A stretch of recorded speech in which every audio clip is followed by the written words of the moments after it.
Assalamualaikum warahmatullahi wabarakatuh. Dalam kesempatan kali ini, kelompok kami yang beranggotakan Latifah Ghazali NPM 19076, Mega Rahma NPM 19114, Muhammad Alrifa Habibi NPM 19094, Mulyana Komunita NPM 19079, Mulia Rahmat Suryadi NPM 19101 akan mempresentasikan salah satu materi dari mata kuliah ekonomi bangunan, yaitu Life Cycle Costing. Baiklah, pertama, apa itu Life Cycle Costing? Life Cycle Costing atau LCC merupakan salah satu analisa yang mengukur nilai ekonomi dari sebuah keputusan dalam suatu proyek infrastruktur, termasuk juga bangunan gedung dengan mempertimbangkan semua biaya kepemilikan yang signifikan selama masa ekonominya atau selama dipergunakan dan dinyatakan dalam nilai uang. Biaya selama hidup bangunan atau selama masa hidup bangunan terbagi dua, yaitu biaya awal dan biaya pengguna. Dalam biaya pengguna dibagi dua menjadi biaya operasional dan biaya pekerjaan. Poin pertama, biaya awal. Biaya awal yang pertama yaitu lahan, konstruksi, biaya profesional, biaya agensi. Biaya pengguna yang pertama biaya operasional. Poinnya yaitu biaya pemeliharaan, pengoperasian, bahan bakar, mesin, dan biaya pengoperasian. Dalam biaya pekerjaan yang pertama pajak, asuransi, modifikasi dan perubahan, biaya manajemen, dan biaya pembongkaran. Life Cycle Costing atau LCC menurut Ashworth tahun 1998, LCC sebuah bangunan atau struktur menggabungkan total biaya yang terkait dari awal hingga pembongkaran. Selain biaya penggunaan, ini mencakup semua biaya yang terdiri atau yang terkait dengan konstruksi awal dan biaya pembersihan akhir ketika bangunan atau struktur tidak lagi diperlukan. Life Cycle Costing LCC. Poin pertama, perbandingan antara situs alternatif dan atau proposal design untuk proyek baru. LCC untuk proyek total. Poin yang kedua, perbandingan antara bangunan yang digunakan untuk memenuhi kebutuhan klien dan proyek baru. Yang ketiga, perbandingan antara bangunan serupa. Keempat, perbandingan material alternatif, komponen bangunan, pemasangan sistem mekanik dan kelistrikan. Nomor 5, perbandingan antara renovasi, perluasan, dan modifikasi bangunan. Ada 4 tujuan life cycle cost. Pertama, mengidentifikasi total biaya yang dihitung, bukan biaya awal.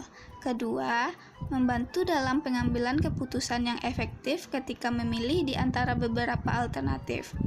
Dan metode untuk memenuhi tujuan yang ditetapkan. Ketiga, memanajemen secara rinci biaya operasi selama penggunaan aset. Keempat, mengidentifikasi area di mana biaya operasi dapat dikurangi. Ada 3 tahapan dalam teknik life cycle cost. Pertama, LCC analysis, yaitu pengumpulan dan analisis informasi historis tentang biaya aktual menempati gedung dengan mempertimbangkan biaya operasional dan kinerja. Terkait dengan teknik analisis biaya yang digunakan oleh surveyor kuantitas dalam perhitungan modal proyek.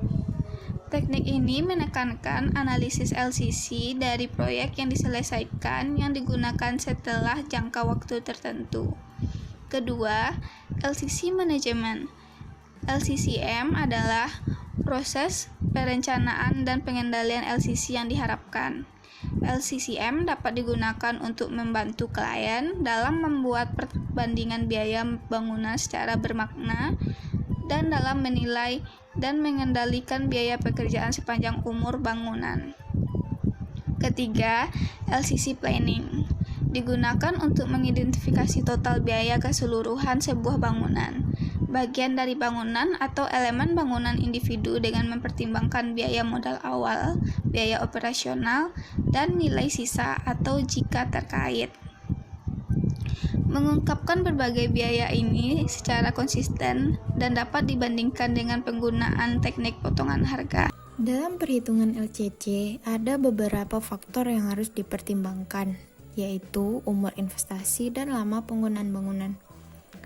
Untuk umur investasi, bangunan dan tanah akan memiliki nilai sisa di akhir umur investasi. Kemudian, beberapa faktor yang akan menentukan masa hidup investasi seperti sifat organisasi klien. Umur proyek tergantung pada karakteristik bangunan. Lama penggunaan bangunan ditentukan oleh beberapa faktor, yaitu seperti metode konstruksi dan cara pemeliharaan bangunan selama masa pakainya. Selanjutnya yaitu suku bunga. Tingkat suku bunga tergantung pada status keuangan pemilik bangunan dan prediksi pergerakan suku bunga dalam jangka panjang. Perubahan nilai uang selama umur bangunan mempengaruhi perhitungan biaya siklus hidup. Jika ada kemungkinan perubahan harga di masa mendatang, prediksi perubahan apapun harus menjadi pertimbangan. Perubahan biaya bangunan berpengaruh pada hasil yang diperoleh dalam perbandingan biaya siklus hidup. Hambatan life cycle cost. Yang pertama, keterbatasan data dikarenakan data yang lemah dan tidak dapat diandalkan. Perlu dilakukan penghitungan atau perbandingan dengan standar industri yang ada. Kemudian tidak pernah mudah mendapatkan semua data dikarenakan hanya dipegang oleh pemasok. Kemudian kurangnya kualitas data yang tersedia dikarenakan kondisi ekonomi yang tidak stabil. Ini juga berarti informasi yang disediakan tidak akurat. Kemudian masalah perpajakan berubah seiring waktu. Pemerintah selalu memperlakukan pajak baru. Pajak asli mungkin bertambah atau dikurangkan. Misal sebelumnya konstruksi dikenakan GST, tetapi sekarang konstruksi dikenakan SST. LCC tidak akan akurat apabila terjadi perubahan pajak. Kemudian tidak ada penghitungan risiko masa depan. Baiklah, sekian yang dapat kami sampaikan. Apabila ada kekurangan, kami mohon maaf. Wassalamualaikum warahmatullahi wabarakatuh.